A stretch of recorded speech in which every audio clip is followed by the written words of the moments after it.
This is the Transformers Generations War for Cybertron Trilogy Kingdom Leader Class Ultra Magnus. I picked up this figure from Hobby Corner. Here's a quick look at the packaging.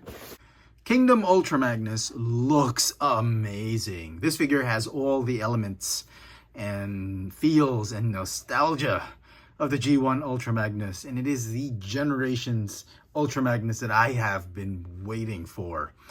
Sure, it has its flaws. Definitely, it's not the perfect figure. But for me, this is the Generations Ultra Magnus I want for my shelf. The figure has all these amazing details. He's got his massive gun, his shoulder cannons, that whole chest assembly, fantastic head sculpt, even the butt of leadership. He's just an amazing, chunky, beefy, massive figure that any Transformers collector would love on his shelf. I love this figure. Looking at the details of the figure, it is obviously a heavy redeco and retool or re-engineering of the Siege Leader class Ultra Magnus. Differences may be subtle, but they abound in this figure. The lower legs, given that they are exactly the same armor pieces we got from the Siege Ultra Magnus, they've changed a lot of the inner white robot. The inner smaller robot inside Ultra Magnus is a lot different, albeit similar in mold. It has a lot of different paneling and all of that. Now, if you recall my review of the Siege Ultra Magnus, you will see that the chest and head sculpt and head assembly has so detailed. He even comes with those two giant blasters. But when you look at the current Ultra Magnus for Kingdom, it's a lot smoother. There's less detail on the shoulder. There's less details on the chest, and even the head sculpt is a lot smoother, giving you more of a G1 feel to the character instead of being a highly stylized Cybertronian Ultra Magnus. The Combiner Wars Ultra Magnus still holds up to this day for a lot of collectors, but for me, given all three of them, I think my Ultra Magnus is still this Kingdom Ultra Magnus. It's so faithful to how the old toy was, and even on the show, in the cartoon. I don't expect him to be on Kingdom. Like, there's no way. I'd be surprised if they actually find a way to put him in Kingdom. But the modernized G1 feel of this character is just really doing it for me. I think that's the main selling point for this figure. There is a lot of shortcomings, given the fact that the proportions may be a little bit on the bulky side. He should have been more slender, much like the Combiner Wars. And even in truck mode, the truck mode is not as functional as it should be, but there is a way to make it functional. I'll show that off in truck mode later. But overall, aesthetic-wise, and even the transformation, if you did enjoy the Siege Ultra Magnus, you are going to love this, because this one is a closer rendition to how he looked like in G1. And albeit, you know, if they did have him in Earthrise, if they didn't kill him off in Siege, he would have been an amazing character, I think, and he would have looked something like this. And I thought this was a great representation of Ultra Magnus. Now, in terms of mold degradation, I actually don't see any, at least on my copy. The joints still feel tight. There's a little looseness in the ratchet joints when you bring it down, but when you bring it up, it still clicks and ratchets okay. The arms are okay. Legs are okay. So hardly any mold degradation, considering this is the third, well, technically first version of the mold, but third version or retool of the Ultra Magnus mold for War for Cybertron. So yeah, I think it held up very nicely. One of the things he has is light piping. So yeah, he has a little bit of light piping. You have to get that light bulb close to the back of his head to really appreciate and get that nice light piping going on. But just normal light, it's very difficult to see it. For size comparisons, here he is with Earthrise Optimus Prime. You're probably wondering how different that Optimus head is with the white robot head for Ultra Magnus. I'll show that off later. And I'll show off the rest of the crew for Season 3 Autobot crew later at the end of the video, so do stay tuned for that. So transformation is basically the same as the Siege Ultra Magnus. Let's take off the weapons. Missiles right here. Okay, let's do the small robot inside Ultra Magnus first. So what you want to do is you want to remove the sort of armor that makes him Ultra Magnus. So remove the leg bits. Okay, and then the arms. Okay, like this. Okay, that. Okay, shoulders. Okay, and then the head. Head assembly is going to be like this. Move it out like that, and then untab back like this.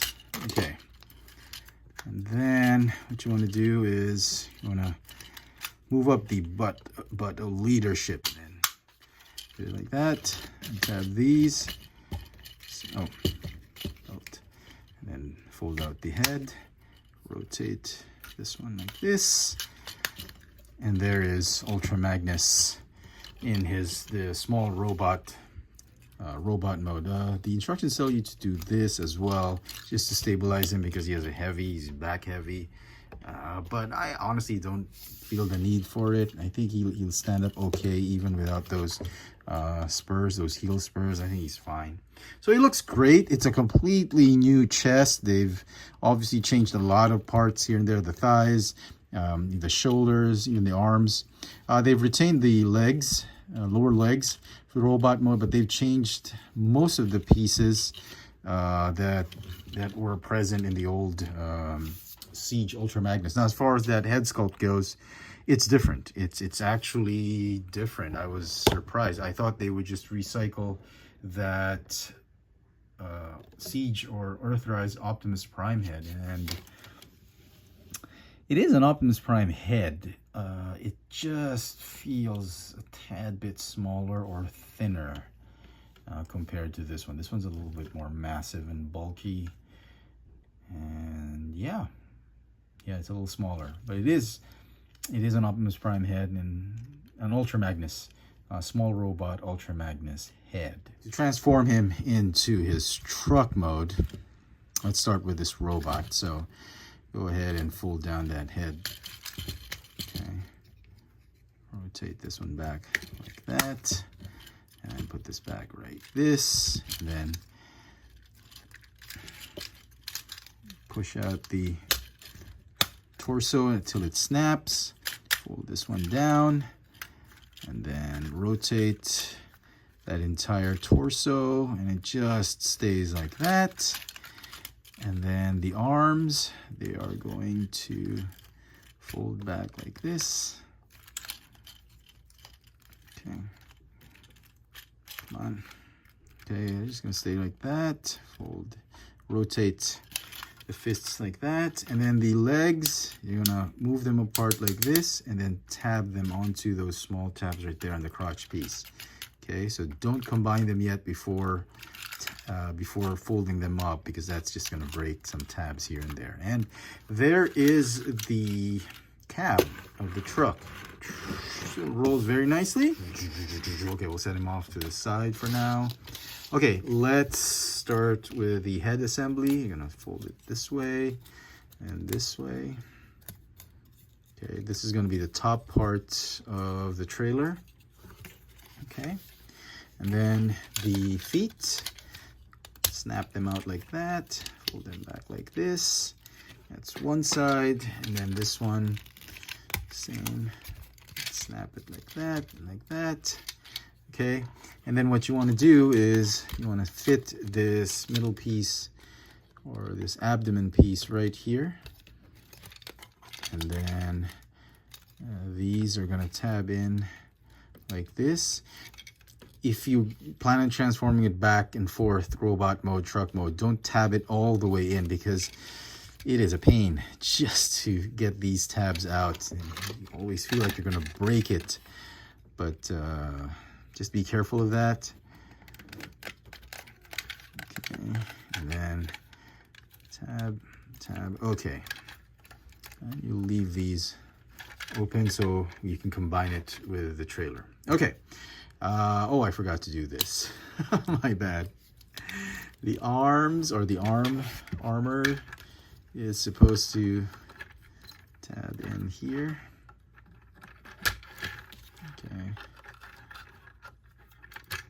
Okay. And then these shoulder pieces, they are going to combine to form the hitch, or not the hitch, but the rear part of the cab. So go ahead and do this. Bind them this way. That. Okay, and you have to attach it this way, not this way. They go in this way. Okay, just like that.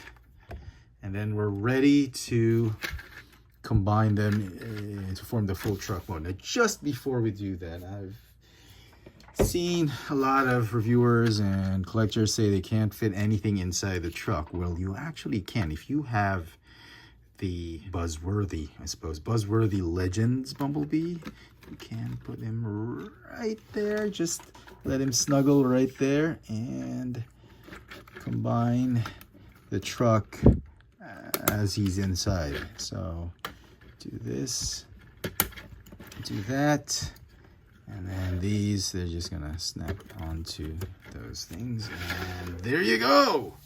There is Ultra Magnus in his vehicle or car transport alt mode, albeit it still looks Cybertronian right here, but with that car inside, it kind of works. This is sort of like an Earth mode cab, so I think it kind of works. And if you have other Autobots who need a ride, you can, let's see if we can do this. We can put Trailbreaker right here, and then Tiger Track right here. Oh, yep. Yeah, look at this. It works. I mean, a lot of people are complaining, why can't you fit anything inside? Sure, all very, very small clearance that Bumblebee will fit in right there very nicely. But the other Autobot cars do fit on top. These are basic deluxe class figures. They're alt mode, so Autobots, we must assist Prime if he's still alive. Ultra Magnus, you are alive! Yes, and I'm here to serve the Autobot cause. And then the weapons, you can just plug in the rockets right here, or rocket launchers right there on the side. And then the gun can stay right here. Or if you don't want it too conspicuous, you can actually plug it on the side right here. So yeah. Yeah, it's a pretty neat alt mode. Very, very cool. Very impressed with it. Actually liking it better than the Siege version, obviously, even in truck mode. But it works. It works for me. And just before we wrap up this review, before I forget, the trading card I got with this figure is Megatron, again, with the Gladiator. Look at the back. And for some reason, this card was packaged the wrong way. It was packaged facing this way instead of facing this way. And as such, the tape had stuck on the side of the, this foil side of the card. And when I took off the tape, it kind of took some with it, some of the foil with it. So it kind of sucks. And so some final thoughts on Kingdom Ultra Magnus. I really like the figure. Despite what several collectors and reviewers are saying, on the contrary, I think it's a great figure. I think it is the best Generations Ultra Magnus we've ever gotten from Hasbro and Takara Tomy. Take nothing away from Siege Ultra Magnus and Combiner Wars Ultra Magnus. Both are great figures in their own regard, but I think this is the figure that just espouses a lot of nostalgia and a lot of G1 aesthetics and feels to it. This is my Ultra Magnus for my generation shelf. It's something that I believe, despite all its shortcomings, I think does its job to represent the Autobot commander. If you want a really, really good Ultra Magnus that captures that G1 essence and yet gives it a modern twist, you can go the Masterpiece way. Of that's a great figure. I've reviewed that. I love that figure. But if you want just a very good Ultra Magnus on your shelf, something that's playable, something that you're not going to be worried about breaking or it's too expensive, it's just right there. It's a fun toy to play with and have on the shelf. This Kingdom Ultra Magnus is the one for you. I'm going to give the figure a 9.5 out of 10. It could use a little bit more improvement, but for me, I think they're minimal improvements to make the figure an even better toy. Let me know in the comment section what you think of this figure. Hit that notification bell so you never miss out on any of my latest video reviews.